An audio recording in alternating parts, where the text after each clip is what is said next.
Hi folks, Michael Moss here with Business Intelligence 101.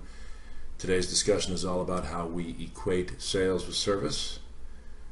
All of you are in a service-oriented business, whether you sell a service or a product. I am too. Service is our calling card, but the problem is, how do we create a compelling value proposition for your potential client?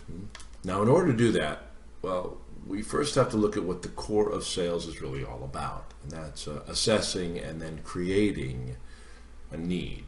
More importantly, creating a need that they want to take care of. And when they already have that need taken care of by some other competing service, we have to create a stronger resolve that addresses that broader need that they then want to take care of. You already know about that. I'm talking about it when it happens with your competition. It's probably where you find your greatest frustration in sales. Makes perfect sense. Now, one of the closing techniques that's very effective for these scenarios, as a little side note here, is what we call the balance sheet approach for comparing the competition to your company in the process of making a sale. It's a great way to show how your service or product is more personalized and the way you work is more unique than the cookie cutter competition. If you don't know this style or technique, please contact me directly so I can show you and help you and or your team. All right. Meanwhile, getting back to the point, so that you can equate sales to service, that's really the trick, right? I mean, that's the trick. You can't be doing a close or this close that I just mentioned if you haven't earned the right to close the deal. And service and sales is where the rubber meets the road, as we so to speak. So let's get to this, okay? Now, you've chosen this webinar because you want to increase your sales, not to increase your service. Yet that is where so many small businesses limit themselves. The concept of growth comes from a desire to broaden your service commitment versus just getting more sales.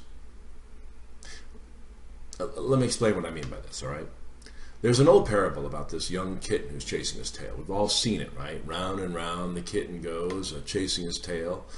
The older cat sits quietly on the sofa, smiling and and relaxing, while the kitten feverishly chases its tail.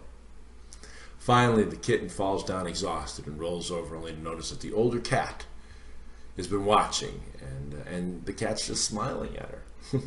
So the young kitten says to the older cat, "What are you smiling at?" And the older cat says, more importantly, "Why have you been chasing your tail?"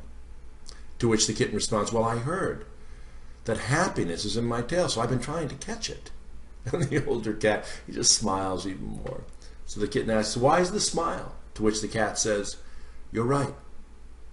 Happiness is in your tail.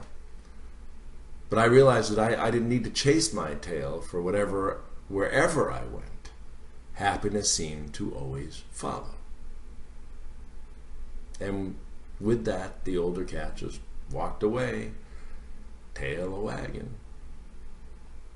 The same is true for sales.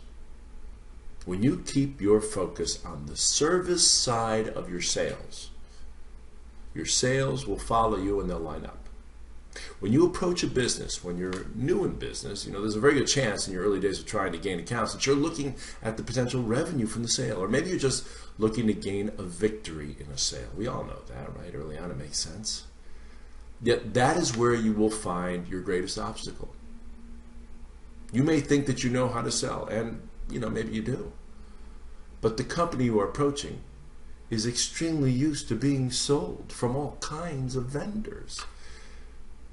They field these types of opportunities all day long. So how can you separate yourself from the pack and gain the early inside track? And then begin to separate yourself from your competition and not end up chasing your tail? Well, you guessed it. Service. But as I mentioned at the beginning, how can you sell your service or your products when they haven't experienced your service or product, or even harder, when they already have a competing service and are using a competing product? Well, two elements: references and storytelling. Over half of my business comes from folks who refer me, but I still have to sell myself and my company, right? When I speak to a potential client on how I can probably increase their overall profitability, accelerate their sales growth, align their company goals with the sales protocols that I think will work best for their company. It all sounds great, but they still have to be wondering, how can I do that? And why should I go with Michael Moss's small yet very nimble company? You know, of course, I mention references and companies and industries that I've worked with, and I tell them my core procedures that I used or that I would use based on what I think makes sense for them.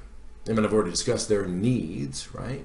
And address where changes probably are best, what we call a needs analysis, all based on what they've already explained to me.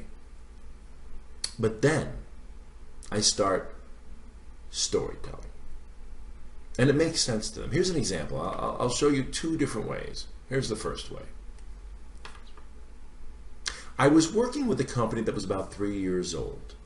The sales reps who sold products to other companies, which is what we call, B2B sales, were each selling about $30,000 to $52,000 a month. In 10 months, we had them over $90,000 a month. And the top salesman is now selling over $150,000 a month. Okay, that's good, right? The numbers sound great. There's a good ending to this. But it's not a story of service and commitment. Tell me if this sounds better. I worked with this company, very similar to yours, for about 10 months. Now, when I started, each member of the sales team were selling about $30,000 a month to $52,000 a month of product per month. I had already met with the CEO and the head of operations about what I saw would best help them. And they assured me that they wanted what I was hoping to achieve, and hence they were, all in. And now the first 3 months, most of the sales team were giving me a hard time and talking to the operations guy and the president about how I didn't know their business, so I didn't know what I was talking about. After 3 months of them not doing much of what I had asked them, I finally got the head of operations to basically lay the law down and say, it's Michael Moss's way, or you're not doing your job.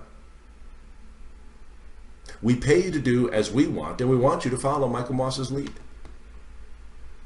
It was a slow progression at first, but in the end, when they were seeing sales above $90,000 a month each, and their new number one was doing over $120,000 in sales, and he's the guy who fought me the most, everyone flourished.